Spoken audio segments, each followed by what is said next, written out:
Geography 7, Settlement Patterns.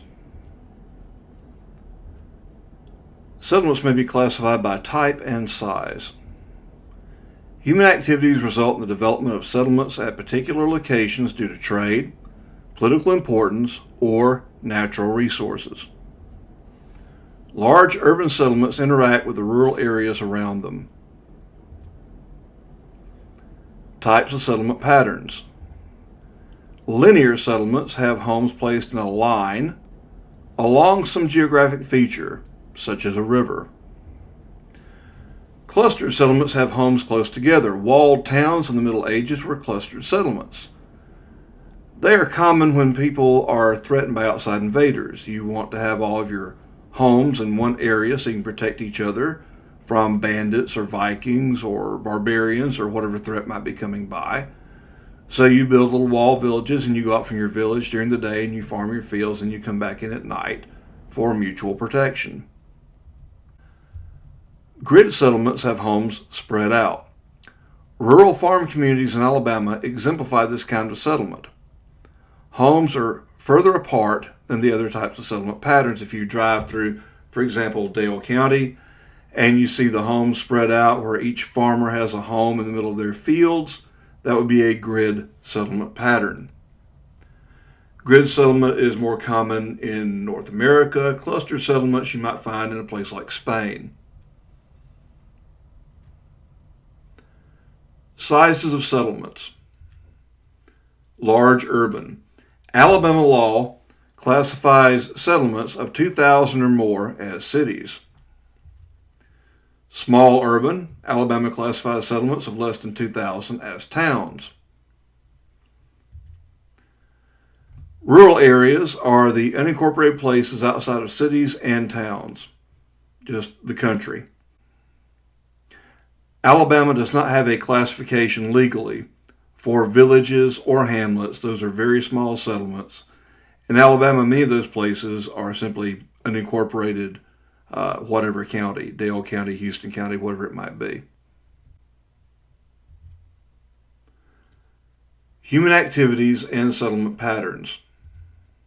Human activities result in the development of settlements at particular locations due to trade, political importance, or natural resources. Timbuktu. Timbuktu was a major center of trade in the Songhai Empire, in the region that is today the nation of Mali, in North Africa. Timbuktu was located on caravan routes across the Sahara Desert that brought trade and wealth to the city. Timbuktu was a center of scholarship in the Islamic world until Moroccan invaders drove out the scholars. It featured a major university with an extensive library.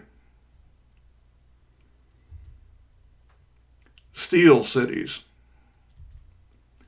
Steel manufacturing centers, such as Pittsburgh and Birmingham, are located near the mines that supplied the iron ore that was smelted to make steel. Populations grew as people moved to take jobs in the steel industry and the businesses that served those working in the industry. So some people moved there to take jobs in the steel mill, but maybe other people moved there to open up a restaurant or to work in a restaurant that served the steel workers. Singapore. Singapore was established on the site of earlier settlements in 1819 to take advantage of a location on existing trade routes passing through the Singapore Strait. A strait is a narrow passage of water. Resources and settlement. People settle near resources. Resources include energy, minerals, and arable land. The fall line. A fall line is the imaginary line connecting a series of waterfalls. The line indicates where the continental uplands descend to the coastal lowlands. The Appalachian Fall Line became the location for mills that used the waterfalls to power equipment before electricity was harnessed. So across the South, you would find various types of mills that needed turning power being powered by water wheels. The water would fall down the waterfall, hit the water wheel, and cause it to spin. That would power the equipment for the machines inside the mill before we used electricity. Coal seams. Coal seams provide fuel for industry and power plants. In the past, trains and ships were powered by coal. Industries that depended on coal for power located near the coal seams. That reduced the transportation cost. The Corn Belt. The Corn Belt is a region favorable for growing corn in the United States. The soil and climate in the region is excellent for growing corn. The region includes several Midwestern states such as Nebraska, Missouri, Kansas, Indiana, and Illinois. Corn is a very important commodity. So many things we use are made from corn. Much of what we eat includes some ingredients that were made from corn. For example, high fructose corn syrup is often used in sodas. Urban and rural interaction. Cities interact with the surrounding countryside. People living in the country may commute to jobs in the city. Cities provide communication hubs for the surrounding countryside, from post offices to internet service providers.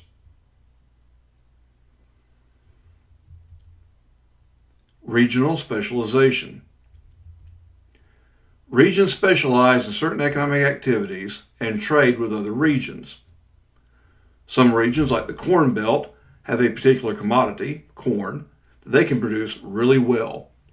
It's smarter for them to put their land into corn production and specialize in that, and then trade for the things that they need. They could try growing grapes, but grapes don't grow well in a cold climate, so that's probably going to fail and be a huge waste of money. Smarter for them to grow the corn there, sell the corn, use the money to buy their grapes. For example, Alabama specializes in cotton, among other things. We're also big in poultry, as the climate here favors cotton farming. Other states have climates favorable for apple production. It's hard to grow apples, especially in South Alabama. They need more cold days than we have. They buy Alabama cotton, and Alabama buys their apples. In conclusion, settlements are classified by type and size. Human activities result in the development of settlements at particular places. Cities interact with the countryside around them.